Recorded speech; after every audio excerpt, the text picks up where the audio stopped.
ഇന്നു മുതൽ ചർച്ച ചെയ്യപ്പെട്ടുകൊണ്ടിരിക്കുന്ന ഒരു സംഗതിയാണ് വഴിയിൽ തടഞ്ഞു നിർത്തി ഷാഫി പറമ്പിലിനെയും രാഹുൽ മാങ്കൂട്ടം അതേപോലെ തന്നെ ഫിറോസ് അടക്കമുള്ള വാഹനം തടഞ്ഞു, പിന്നെ പരിശോധന നടത്തി, പെട്ടി പരിശോധിച്ചു എന്നൊക്കെ പറഞ്ഞുകൊണ്ടുള്ള കാര്യങ്ങൾ. നിലമ്പൂർ ഉപതെരഞ്ഞെടുപ്പിൽ കേരളത്തിൻ്റെ പല ഭാഗത്തു നിന്നും കേരളത്തിൽ നിന്ന് പുറത്തു നിന്നും BJPക്ക് വേണ്ടിയും കോൺഗ്രസ്സിന് വേണ്ടിയും CPMന് വേണ്ടിയുമൊക്കെ പുറമേ നിന്ന് ആളുകൾ വന്ന് ഇലക്ഷൻ പ്രവർത്തനങ്ങൾ നടത്തുന്നുണ്ട്. സ്വാഭാവികമായിട്ടും കേരളത്തിലെ മുഴുവൻ UDFൻ്റെയും ജനപ്രതിനിധികൾ നിലമ്പൂർ തമ്പടിച്ചിട്ടുണ്ട്. അവരുടെ സ്വാധീനം ഉപയോഗിച്ച് പല വിധത്തിലുള്ള പ്രവർത്തനങ്ങളും നടക്കുന്നുണ്ട്. അതിൽ സാമ്പത്തികവും വരാൻ സാധ്യതയുണ്ട്. UDFൻ്റെ ആണെങ്കിലും LDFൻ്റെ ആണെങ്കിലും നേതാക്കന്മാർ വഴി പണമൊക്കെ എത്താൻ സാധ്യതയുണ്ട് എന്നുള്ളത് എല്ലാവർക്കും അറിയാവുന്നതാണ്. സ്വാഭാവികമായി ഒരു ഇലക്ഷൻ പ്രഖ്യാപിച്ചു കഴിഞ്ഞാൽ അതിൻ്റെ പ്രവർത്തനങ്ങൾ കൂടുതൽ സജ്ജമാകുന്ന സമയത്ത് പരിശോധനകൾ ഇലക്ഷൻ കമ്മീഷൻ നടത്താറുണ്ട്. ഇത് സ്വാഭാവികമായ ഒരു പരിശോധനയാണ്. ആ പരിശോധനയുടെ ഭാഗമായി നടത്തിയിട്ടുള്ള ഈ പെട്ടി പരിശോധിച്ചു അല്ലെങ്കിൽ വാഹനം പരിശോധിച്ചു എന്ന് പറയുന്നത് ജനങ്ങളുടെ മുമ്പിൽ നിന്ന് ശ്രദ്ധ തിരിച്ചുവിടുന്നതിന് വേണ്ടിയുള്ള ചില നാടകങ്ങളാണ്. കാരണം പെട്ടിയിൽ പണമുണ്ടോ ഇല്ലയോ എന്നുള്ളത് രണ്ടാമത്തെ വിഷയമാണ്.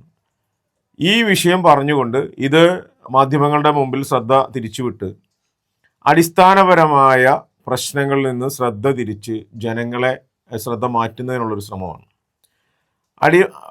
നിലമ്പൂരിലെ അടിസ്ഥാനപരമായ വികസനം, ആ വികസനം നടത്താനും അതിനുവേണ്ടി ചെയ്തിട്ടുള്ള കാര്യങ്ങളെക്കുറിച്ച് പറയാനില്ലാത്തത് കൊണ്ടാണ് പ്രധാനമായിട്ടും ഇങ്ങനെയുള്ള ബാലിശമായ ചില വിഷയങ്ങൾ. അത് ആര് പോയാലും സംശയം തോന്നുന്നവരെ പരിശോധിക്കും. പല ആളുകളുടെയും മാധ്യമങ്ങൾ ഉൾപ്പെടെയുള്ളവരുടെ വാഹനങ്ങളോടെ പരിശോധിക്കുന്നുണ്ട്. ഞങ്ങളുമൊക്കെ യാത്ര ചെയ്യുമ്പോൾ പരിശോധന നടത്തുന്നുണ്ട്. ഞങ്ങൾക്കൊന്നും എതിർപ്പ് ഞങ്ങൾ പ്രകടിപ്പിച്ചിട്ടില്ല. ഇതൊരു സ്വാഭാവികമാണല്ലോ, നമ്മുടെ നാട്ടിലുള്ള ഒരു നിയമമാണ്. ആ നിയമം സുതാര്യമായി ഇലക്ഷൻ കമ്മീഷൻ അത് ചെയ്യുന്നതെങ്കിൽ അത് ചെയ്യാൻ സഹായിക്കുകയാണ് വേണ്ടത്. അതാണ് ഇതൊരു പ്രശ്നമാക്കി മാറ്റി ജനങ്ങളുടെ ശ്രദ്ധ തിരിക്കുന്നത്. ഇതൊരു നാടകമാണ്. പ്രത്യേകിച്ചും ഈ പറയുന്ന നേതൃത്വങ്ങളൊക്കെ ഇപ്പോൾ സംസ്ഥാന തലത്തിൽ അറിയപ്പെടുന്ന യുവ നേതാക്കന്മാരാണ്. അപ്പോൾ കുറച്ചും കൂടി ശ്രദ്ധ കിട്ടുക എന്നുള്ള ലക്ഷ്യത്തോടു കൂടി ചെയ്യുന്നതായിട്ടാണ് എനിക്ക് തോന്നുന്നത്. അത് പരിശോധിക്കുന്ന ഉദ്യോഗസ്ഥന്മാരെ വെല്ലുവിളിക്കുകയും അവരെ ഭീഷണിപ്പെടുത്തുകയും ചെയ്യുന്നത് ജനാധിപത്യ ഭൂഷണമല്ല. പ്രത്യേകിച്ചും ഒരു ജനപ്രതിനിധി എന്നുള്ള നിലയിൽ സത്യപ്രതിജ്ഞ നടത്തിയ ജനപ്രതിനിധികൾ ഭരണഘടനാ ലംഘനമല്ലേ നടത്തുന്നത്? ആ ഭരണഘടനാ ലംഘനം നടത്തുന്ന ജനപ്രതിനിധികൾക്കെതിരെയാണ് നടപടിയെടുക്കേണ്ടത്. ആ ഉദ്യോഗസ്ഥനെ ഭീഷണിപ്പെടുത്തിയിട്ട് കാര്യമില്ല. കാരണം ആ ഉദ്യോഗസ്ഥനോട് പറയുന്നത് ഭരണം വരുമ്പോൾ ഞാൻ നിങ്ങളെ അങ്ങനെ ചെയ്യും ഇങ്ങനെ ചെയ്യും എന്നൊക്കെ പറയുന്നത് ഒരു ബാലിശ്യമാണ്.